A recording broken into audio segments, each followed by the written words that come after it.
യർഹമുക്കല്ലാ എന്ന് പറയണം. അപ്പോൾ അവൻ അൽഹംദുലില്ലാ പറയുന്നത് കാണുന്നില്ല. അവനെ ദഅവത്തിൻ്റെ ഭാഗമായി ഓർമ്മിപ്പിക്കാം. നിങ്ങൾ അൽഹംദുലില്ലാ പറഞ്ഞിട്ടില്ലല്ലോ. എൻ്റെ കീഴിലുള്ളവരാണെങ്കിൽ അവനെ പഠിപ്പിക്കുന്നതിൻ്റെ അദബ് പഠിപ്പിക്കുന്നതിൻ്റെ ഭാഗമായി അതവനെ ഓർമ്മിപ്പിക്കാം. നീ എന്താ അൽഹംദുലില്ലാ പറയാത്തത്? അങ്ങനെ പറയിപ്പിക്കണം. എന്നിട്ട് അവന് വേണ്ടി ദുആ ചെയ്യണം.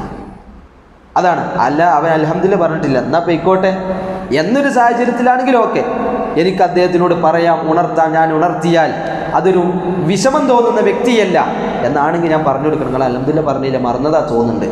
അപ്പം അങ്ങനെ പറഞ്ഞാലോ, ഞാൻ അദ്ദേഹത്തിന് വേണ്ടി ദുആ ചെയ്യുക, യർഹമുക്കല്ലാ. അത് കേൾക്കണം. അത് സ്വകാര്യത്തിൽ പറയേണ്ടതല്ല. അൽഹംദുലില്ലയും പതുക്കെ പറയേണ്ടതല്ല. യർഹമുക്കല്ലയും സ്വകാര്യമായി പറയേണ്ടതല്ല. ദിക്റിൻ്റെ അടിസ്ഥാനം പതുക്കെ ചെല്ലലാം. ചില ദിക്ർ ഉറക്കനെ ചെല്ലണം. അതിൽ പെട്ടതാണ് തുമ്മിയ അൽഹംദുലില്ല പറയൽ. ഇന്ന് സലാം പറയലടക്കം ഒരു മടി, ഒരു നാണക്കേടായിട്ടാണ് പറയുന്നത്. ദിക്റുകൾ ഉറക്ക ചെല്ലേണ്ടടുത്ത് അത് ഉറക്കനെ ചെല്ലൽ ഇന്ന് ആളുകൾക്ക് ഒരു നാണമാണ്. അത് പറയുന്നിടത്ത് ഞാൻ ഇനി എന്തെങ്കിലും ആണെന്ന് ഓൻ വിചാരിക്കോ, അതടക്കം റിയാ ആണ്. ഒരമല് ഒരാൾ മറ്റൊരാൾക്ക് വേണ്ടി ഉപേക്ഷിച്ചാൽ അതും ആളെ കാണിക്കലാണ്. കാരണം എൻ്റെ മൈൻഡിൽ അയാളാ വന്നത്, അല്ലല്ല. ഞാൻ ഒരാളെ കണ്ട് അയാളിനെക്കുറിച്ച് എന്തെങ്കിലും നല്ലത് വിചാരിക്കുമെന്ന് കുറവ് വന്നിട്ട് ഞാനൊരു അമല് ഉപേക്ഷിച്ചാൽ അതും ലോകമാന്യതയാണ്, ആളെ കാണിക്കല. എന്തുകൊണ്ട്? എൻ്റെ മനസ്സിൽ അള്ളാഹു വരാ അയാളാ വന്നത്, അതിനും അയാൾക്ക് ലോകമാന്യതയുടെ കുറ്റമുണ്ട് എന്ന് പണ്ഡിതന്മാർ വിശദീകരിച്ചത് നമുക്ക് കാണാൻ സാധിക്കും. അതുകൊണ്ട് ഇത് പതുക്കെ പറയേണ്ട ദിക്റല്ല, ഉറക്കെ പറയണം. ഞാൻ തുമ്മിക്കഴിഞ്ഞാൽ അൽഹംദുലില്ലാ എന്ന് ഉറക്കനെ പറയണം. എന്തിനാണ്? മുഅ്മിനീങ്ങളുടെ ദുആ പ്രതീക്ഷിച്ചുകൊണ്ട്. അങ്ങനെ ഞാൻ പറഞ്ഞത് കേട്ടാൽ ബാക്കിയുള്ളവർ യർഹമുക്കല്ലാ എന്ന് എന്നോട് പറയണം.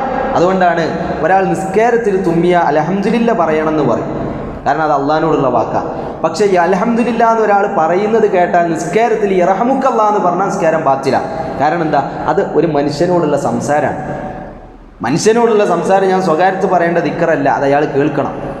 അതുകൊണ്ടാണ് നിസ്കാരത്തിൽ ഒരാൾ നിസ്കരിക്കുമ്പം വേറൊരാൾ തുമ്മിയിട്ട് അൽഹംദുലില്ലാ പറയുന്നത് കേട്ടു, ഇയാൾ നിസ്കാരത്തിൽ യർഹമുക്കല്ലാ എന്ന് പറഞ്ഞാൽ നിസ്കാരം ബാത്തിലാവും. കാരണം എന്താ? അത് ആ മനുഷ്യനോടുള്ള സംസാരമാണ്.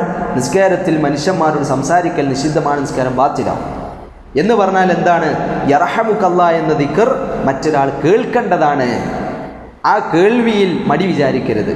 അത് ഇസ്ലാമിൻ്റെ ഷിആറാണ്. മുസ്ലിങ്ങൾ അയാളുടെ ജീവിതത്തിൽ ഇപ്പോഴും ഇസ്ലാം നിലനിൽക്കുന്നു, മുസ്ലിങ്ങൾക്കുള്ളിലുള്ള ഐക്യം നിലനിൽക്കുന്നു എന്നതിൻ്റെ ഷിആർ ചിഹ്നങ്ങളിൽപ്പെട്ടതായിട്ടാണ് ഇത്തരം കാര്യങ്ങൾ റസൂലുള്ളാഹി സ്വല്ലല്ലാഹു അലൈഹി വസല്ലം പഠിപ്പിച്ചത്. അള്ളാഹു കാര്യങ്ങൾ